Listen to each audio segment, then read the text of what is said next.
이 가을의 새벽에 저도 피곤하지만 다들 피곤할 텐데 그럼에도 불구하고 새벽을 깨워서 예배하는 저와 여러분 모두에게 하나님의 깊은 은혜와 평강이 함께 하시기를 우리 주님의 이름으로 소원합니다.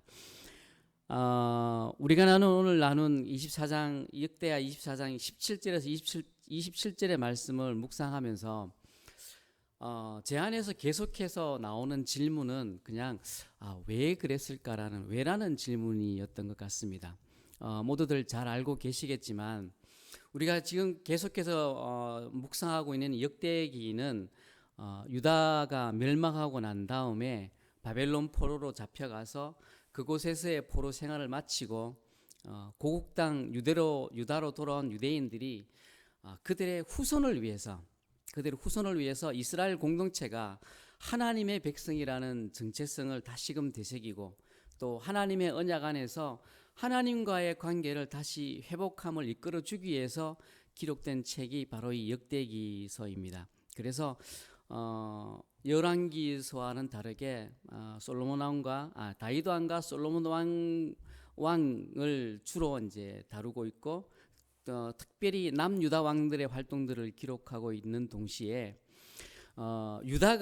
유다는 다윗의 언약을 계승한 그러한 공동체로 묘사하면서 다윗 왕과 솔로몬 왕을 이 역대기 상하를 통틀어 거의 절반을 차지할 정도로 많이 기록하고 있는 것을 엿볼 수가 있습니다. 그 외에도 보면 히스기야 왕과 우리가 잘 들어봄직한 여호사밧 왕 그리고 요시야 왕과 같은 주로 하나님의 말씀에 순종하고 성전과 예배 회복에 힘을 쓰고 또 이방신들과 우상을 파괴하고 또 혹여는 강력한 적국이 유다를 쳐들어왔을 때에도 그러한 전쟁의 위기 앞에서도 여호와 하나님만을 의지함을 통해서 전쟁에서 승리하고 그래서 나라를 안정시킨 왕들을 더 자세하게 기록하고 있는 것을 우리가 역대기를 묵상해 오면서 발견할 수가 있었을 것입니다. 그리고 또 우리가 한 가지 꼭 기억해야 될 것은 하나님께서는 이 땅의 모든 왕들을 지금도 마찬가지지만 그 당시에도 모든 왕들을 세우실 권세도 있으시고 또 폐하실 권세도 있으신 분인 줄 믿습니다. 우리가 나눈 본문 속 요아스 왕은 7살의 나이에 남유다의 왕이 되었습니다. 그가 어떻게 해서 왕이 되었는지는 어제와 토요일과 주일의 말씀을 묵상하시면서 다 보셨을 텐데요. 요아스의 아버지 아하시아와 또 그의 할아버지 여호람은 특별히 하나님의 말씀을 경외하지 않는 아주 악한 왕들이었습니다. 역대하 21장 6절과 22장 3절의 기록된 말씀을 보면 이런 말씀이 있습니다. 그들은 이스라엘의 왕들의 길로 행하며 아합의 집과 같이 행하였다라고 기록하고 있습니다. 그들은 그들의 조상 다윗의 길로도 가지 않고 하나님을 노엽게 한 아합의 길로 갔기 때문에 그래서 하나님께서는 그들을 빨리 버리셨던 걸로 제가 이해하였습니다.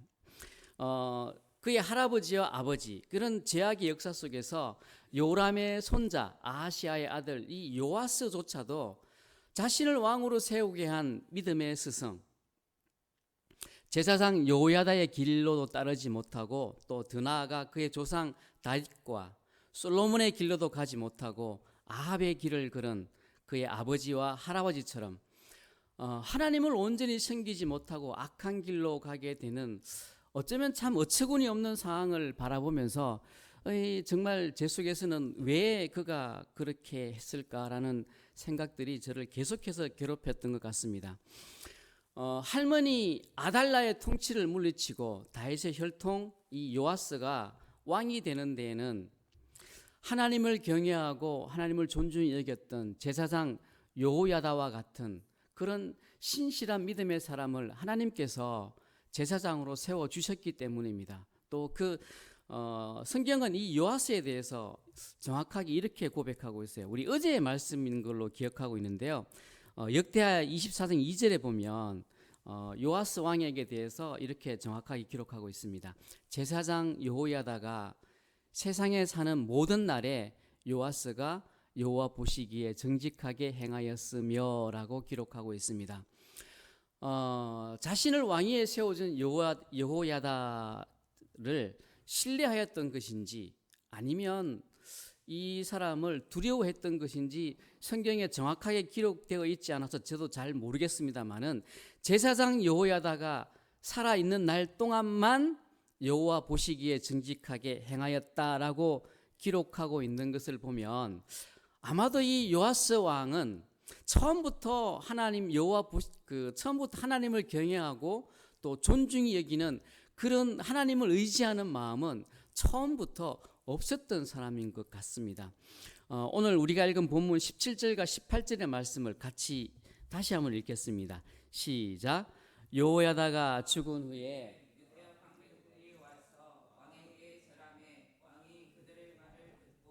그의 조상들의 하나님 여호와의 전을 버리고 아세라 목상과 우상을 섬겼으므로 그 죄로 말미암아 진노가 유다와 예루살렘에 임하니라. 아멘.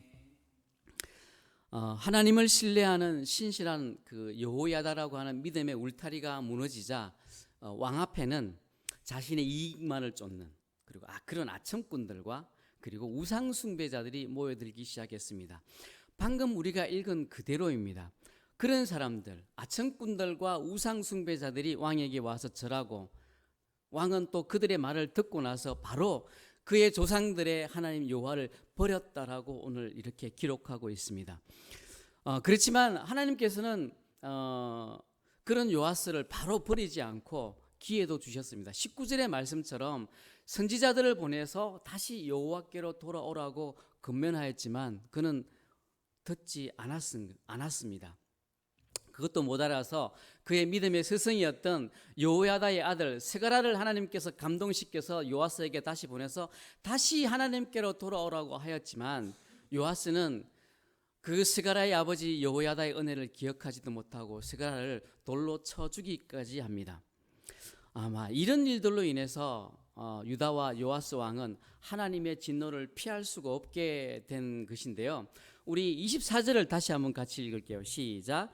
아람 군대가 적은 무리로 왔으나 여호와께서 심히 큰 군대를 그들의 손에 넘기셨으니 이는 유다 사람들이 그들의 조상들의 하나님 여호와를 버렸음이라.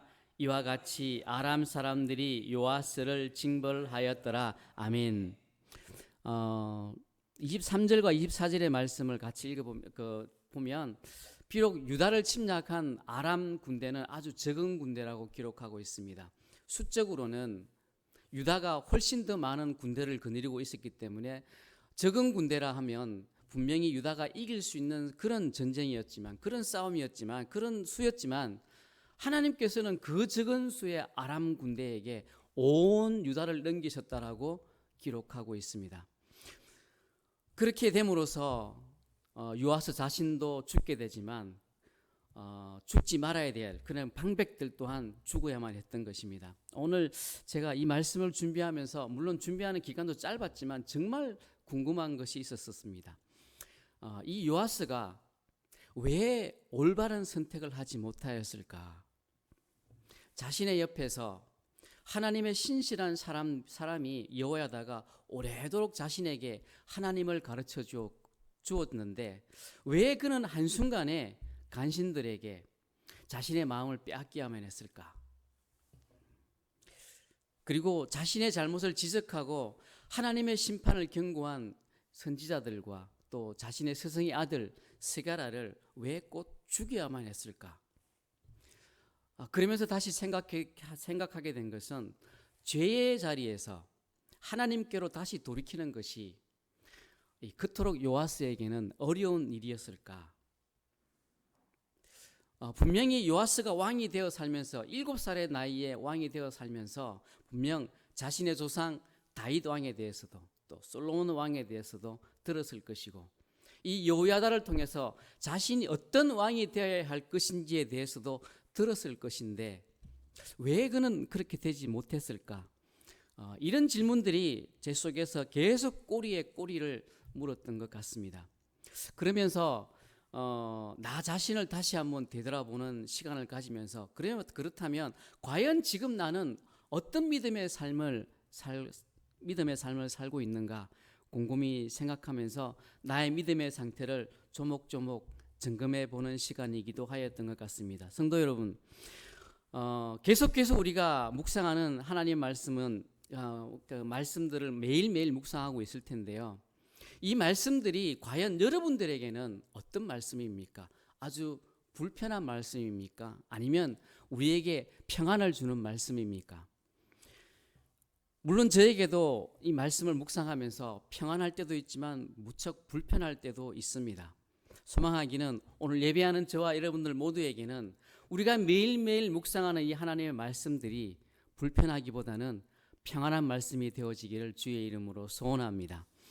이제 말씀을 마무리하겠습니다. 때때로 우리는 하나님의 말씀 앞에 서는 것이 무척이나 힘들고 어려울 때가 있습니다. 왜냐하면 그 하나님의 말씀 앞에 설 때에 나의 생각을 꺾어야 할 때도 있고, 또 나의 고집을 집어넣어야 될 때도 있고, 또 나의 계획을 포기해야만 하고, 또 어떨 때에는 나의 자존심과 나의 체면도 모두 다 내려놓기를 요구하시기 때문입니다. 또 어떨 때는 내가 스스로 옳다고 확신하는 그 모든 것들을 틀렸다라고 하나님께서 말씀하시기 때문입니다. 그래서 더욱 하나님의 말씀이 힘들고 불편할 때가 있는 것 같습니다. 여러분, 우리가 살아가면서 행여 이런 순간 하나님의 말씀이 나에게 정말 불편할 때가 있다면 이 요아스의 불순종을 우리 함께 기억했으면 좋겠습니다. 그래서 우리가 다시 여호와께로 돌아설 수 있는 그 믿음의 용기가 저와 여러분 모두에게 있어지기를 우리 주님의 이름으로 소원합니다. 기도하겠습니다. 주님 감사합니다. 오늘 말씀을 통해서 우리가 죄를 회개하고 하나님께로 돌아서는 것이 얼마나 중요한 것이고, 또 우리가 하나님께로 돌아서는 것이 얼마나 하나님께서 기뻐하는 것인지를 알게 되었습니다. 오늘 하루의 삶을 통해서도 우리가 요아스의 삶이 아니라 다윗의 길을 택하고 그 길에 서서 예수님의 길을 닮아가는 그런 우리의 일상이 오늘도 되어질 수 있도록 하나님께서 우리를 인도하여 주시옵소서. 예수님의 이름으로 기도합니다. 아멘.